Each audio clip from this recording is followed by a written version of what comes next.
So, our Catholic brothers and sisters are currently practicing Lent, where you often traditionally give up something that you like for a period of time. And this year for Lent, I'm going to give up, and I'm going to invite you to give up waiting. Let's all give up the practice of waiting in our lives. And that's what I mean by the title of tonight's insight, Don't Wait. I know. People say good things come to those who wait, but I have never in any instance found that true in my life. Yes, patience is important, but waiting, to be honest, it has always just driven me crazy. I remember when my son was a preteen and it was time to go, and I'd say, "Gavin, are you ready?" And he would say yes, and I would fall for it every time. Because yes would mean a 5-minute search for a second shoe, a 10-minute epic search throughout the house for a lost chapstick, and I think I'm going to use the restroom one more time. Waiting drives me crazy. Another way I would experience this was on vacations before we had our daughter with my wife. We would be somewhere, and my wife is always really good at getting ready. She can do that really quickly, but we have two different paces on vacation. I'm kind of a maniac on vacation, and I want to get out and see all the sights and take everything in. My wife, April, she likes to relax. She likes to kick back. So she might say something like, "Can't we just go with the flow? Can't we just relax for a little while? Can't we just see what happens?" All code words for me for wait. So it would always drive me crazy. And so I want to talk today about some possible ulterior activities to waiting. The great Joseph Campbell talks about an interaction he had with the great philosopher Alan Watts. Two similar but extremely different characters. Alan Watts was the counterculture guru who was steeped in Christianity and Buddhism, and Joseph Campbell was a very straight-laced kind of guy. I think of a greaser meeting with a shosha. When asked how he meditated, Joseph Campbell would say, "I underline sentences." That's how straight and narrow he was. But he had just been married to his wife, Jean, and he was sharing with Watts that Jean was always late. That they'd have an appointment out in the city for lunch at noon, and noon meant for Jean that was the time to be leaving the house, and it was really damaging their marriage in a serious way because Campbell was getting so frustrated. And Watts suggested to him that he just enjoy the moment, that he let go of the time, that he let go of the story about Jean being late, and just enjoy in the present moment, appreciating whatever was there. And Joseph Campbell said it worked like a charm, and that it really helped create that space to be more understanding of his wife and to help their marriage get off on a better footing. So that's the first piece of advice. Don't wait, appreciate. Don't wait, appreciate. When you're called to not quite leave the house, when you're waiting on someone to get ready to go, just instead let that go and appreciate whatever's in front of you. So don't wait, appreciate, but also don't wait, meditate. Don't wait, meditate. I have a friend, Dory, who had a little dog named Maggie. And whenever it was time for Dory to go to an appointment, to a meeting, to meet a friend for lunch, it was always important to let Maggie out into the backyard to go poop. And sometimes Maggie would take such a long time that it would make Dory late. And so Dory found herself being late to lunches and to meetings and to classes over and over again. It was becoming quite frustrating for her, always waiting for Maggie to poop.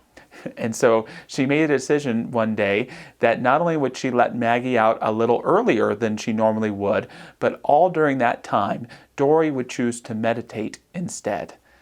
And you know what? Not only would little Maggie poop, but believe it or not, Maggie would poop faster. I have no statistical evidence for this, but it's kind of this Taoist idea of when we release control, when we release frustration, the dog poops. It's like the old adage of when you lit a cigarette at the bus stop, that's right when the bus would show up.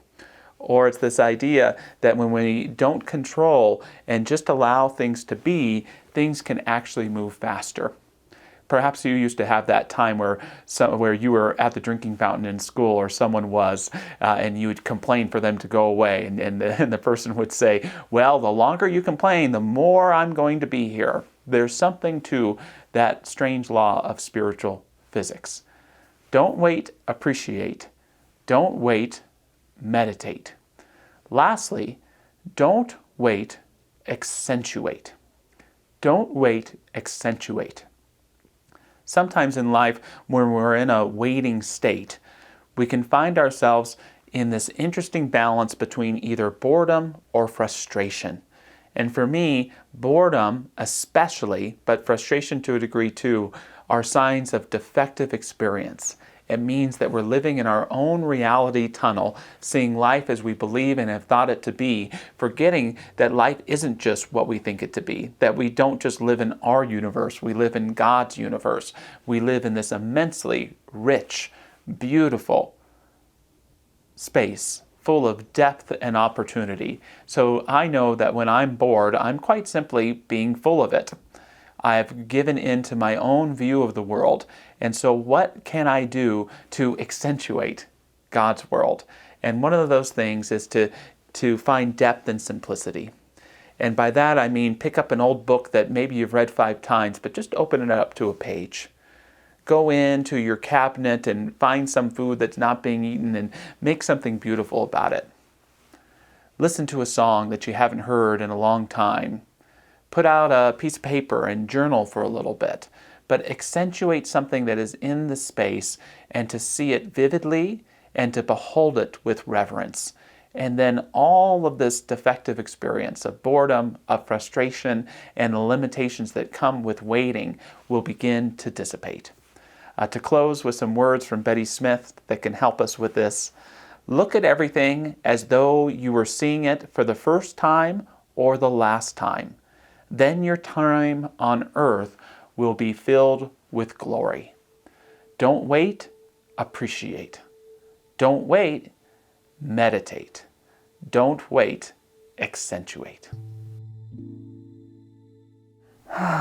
There is this one truth, that truth of all that exists, that spirit, that divine love, God in all as all.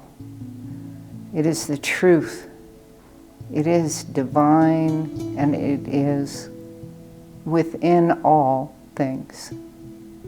I know this truth for myself, as I am a divine, unique emanation of God in action, of spirit, divine love, and filled with that compassion that is the truth of God in all things. It's that knowingness that runs throughout. It's that voice within that says, yes, I am compassion for myself and for everyone that I encounter. It's just that innate, underlying demonstration of spirit within. And for this I am so truly grateful, as this is the truth of spirit. And I release this word as I know it is complete. It is done. And so it is.